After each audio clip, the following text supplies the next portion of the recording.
My mother is cruel. She's made me hurt myself with her own two hands before. I slowly reached out and grabbed his wrist, taking no time to pull his palm in and slap myself as hard as I could. Fuck.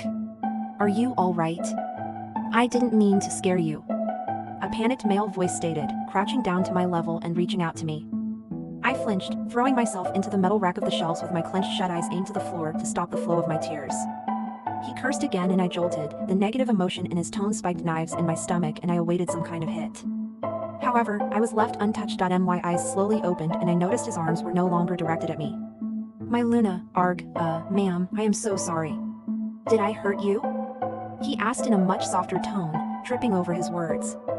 My shaking body never came to a stop and I didn't dare reply, unsure if this was a trap Jade set to hurt me or if this man was truly being nice.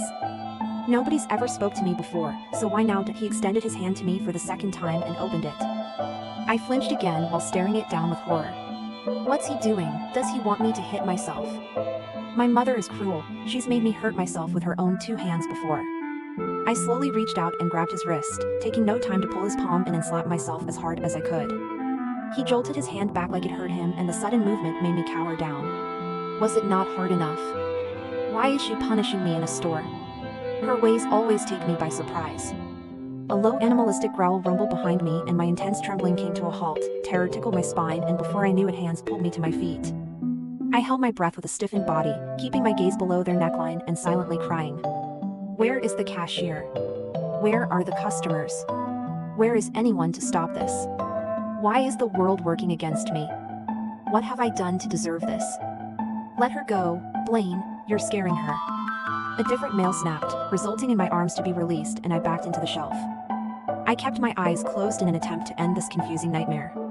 Silence engulfed us and I refused to move without permission, terrified they'd report back to my mother about my disobedience. She might cut off another finger then reattach it again. Hey! The new, feminine male said softly, his delicate voice sent shivers through my body and I grimaced. Did he hurt you? I didn't answer, feeling a warm hand find mine and my eyes shot open. My paralyzed body came back to me and I ripped away from him, holding my limbs to my chest and pushing myself impossibly further into the shelf. Did he do that? The male asked, referring to my discolored finger that was recently replaced. I didn't answer, snatching another bag of the chips and taking a step back from the burly men.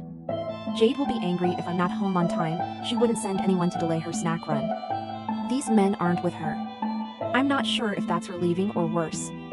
Wait, he took a step toward me and I flinched into the pole that happened to be behind me, nearly jumping out of my skin at the unexpected contact and throwing myself back to the shelf. The man came to an abrupt stop at my reaction.